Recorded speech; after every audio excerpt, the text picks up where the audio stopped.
நான் நீர்நிலைகள் பாதுகாப்பு இயக்க நிறுவனர் அபுபக்கர் பேசுகிறேன். இன்னைக்கு மதுரை நகர் பகுதியில் பார்த்தீங்கன்னா ஆலமரங்கள் வந்து மிக அரிதாக இருக்குது. இதில் பார்த்தீங்கன்னா செல்லூர் பகுதியில் இந்த செல்லூர் கண்மாயை ஒட்டி செல்லூர் கண்மாய் ஓடையை ஒட்டி பார்த்தீங்கன்னா 9 ஆலமரங்கள் இருந்துச்சு. ஆனால் இன்னைக்கு பார்த்தீங்கன்னா கண்ணு ஒன்று தான் இருக்குது. அந்த ஒரு மரத்துக்கும் பார்த்தீங்கன்னா பல இன்னல்கள். என்ன இன்னல்கள்னா குப்பை டப்பா வச்சு குப்பையை வச்சு எரிக்கிறது, அது ஒரு விஷயம். அப்புறம் பார்த்தீங்கன்னா ஃப்ளக்ஸு இதெல்லாம் வச்சு அது வேற இடைஞ்சல் படுத்துறாங்க, இது ஒரு விஷயம். இருந்தாலும் இங்கே வந்து நிகழ்ச்சி வைக்கிறாங்கல்ல, இந்த பகுதியில் நிகழ்ச்சி வைக்கிறவங்க என்ன செய்கிறாங்க, வெடி வெடிக்கிறாங்க. வெடி வெடிக்கும் போது முந்திலாம் பார்த்தீங்கன்னா இந்த மரத்தில் வந்து பறவைகள் அதிகமான கொக்கு இருந்துச்சு, பருந்து, இப்படி எண்ணற்ற பறவைகள் நிறைய இருந்துச்சு. உயிரினங்கள் இதில் நிறைய வாழுது, அணில் இருந்துச்சு. அப்புறம் பார்த்தீங்கன்னா எறும்பு, என்னென்னமோ பல உயிரினங்கள் பல ஜீவன்கள் இதில் இருந்துச்சு.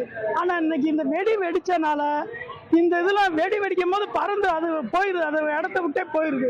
அப்புறம் பார்த்தீங்கன்னா மின்சாரம், நம்ம தாவூர் நகர் மின்சாரம் பார்த்தீங்கன்னா இவங்க லயன் அங்கிட்டு கொடுத்துட்டாங்க. இந்த லயன் கொடுத்தனால விழுதுகள் வர்றத பூரா அந்த மரக்கிளையில வெட்டுறனால விழுதுகள் வர மாட்டேங்குது. அதே மாதிரி விழுதுகள் வந்து இது யாரோ ஒரு நபர் வந்து ஒடிச்சு விடுறாங்க, அதை வெட்டியும் விடுறாங்க. இது ஒரு புறம் இருக்க. இந்த ஈபி காரங்க என்னாச்சுன்னு இந்த லைனை வந்து மாற்றி அமைக்கணும். மாற்றி அமைச்சாங்கன்னா ரொம்ப நல்லா இருக்கும். இப்போ ஆலமரம் வந்து பார்த்தீங்கன்னா எல்லா பகுதியிலையும் வந்து வளர்க்க மாட்டாங்க, கோயிலில் கூட வைக்க மாட்டாங்க. இது வந்து நீர்நிலைகளையும் இப்படி ஓடைகள் பக்கத்தில் தான், காக்கா எச்சத்தில் தான் இது வந்து வர்றது மரம். அன்னைக்கு நம்ம முன்னோர்கள் யாருன்னு தெரியல, எப்படியோ மரம் வச்சுட்டாங்க. என்னோட வயசு 64, அபுபக்கர் வயசு 64. நான் 64 வயசு எனக்கு இப்போ ஆயிடுச்சு. நான் வந்து இதை 7 வயசுலேருந்து நான் பார்க்குறேன். இந்த மரம் வந்து அப்பயே பெருசாக இருந்துச்சு. என்னுடைய வயசு அந்த இதை ஒரு கணக்கு பண்ணி 107வது வர்ற 100வது ஆண்டு விழான்னு கொண்டாடினேன். அதுலேருந்து 101, 102, இன்னைக்கு 107வது ஆண்டு விழா இன்னைக்கு கொண்டாடிக்கிட்டு இருக்கோம். இதில் பார்த்தீங்கன்னா பேராசிரியர்கள், ஆசிரியர்கள், இப்படி சமூக ஆர்வலர்கள், இயற்கை ஆர்வலர்கள், நீர் ஆர்வலர்கள், இப்படி நிறைய பேர் வந்து இந்த மரத்தை எப்படி காப்பாற்றணும் அப்படின்ட்டு இதை நாங்கள் தொடர்ந்து இதை காப்பாற்றிக்கிட்டு கண் இமை போல எல்லாருமே காப்பாற்றிக்கிட்டு இருக்கோம். இதுக்கு இன்னல்கள் வராமல் உங்களால தான் முடியும். அதாவது நாளிதழ் செய்தியும் சரி, மீடியாக்களும் சரி, உங்கள் ஆதரவோட தான் இந்த மரம் வந்து தொடர்ந்து எனக்கு வந்து நீங்கள் ரொம்ப பெரும் ஆதரவு தரீங்க.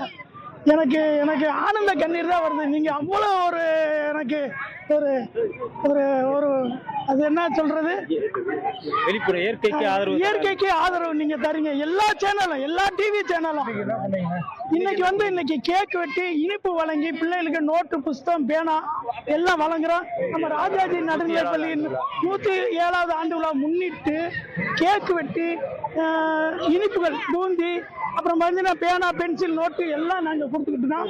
அதில்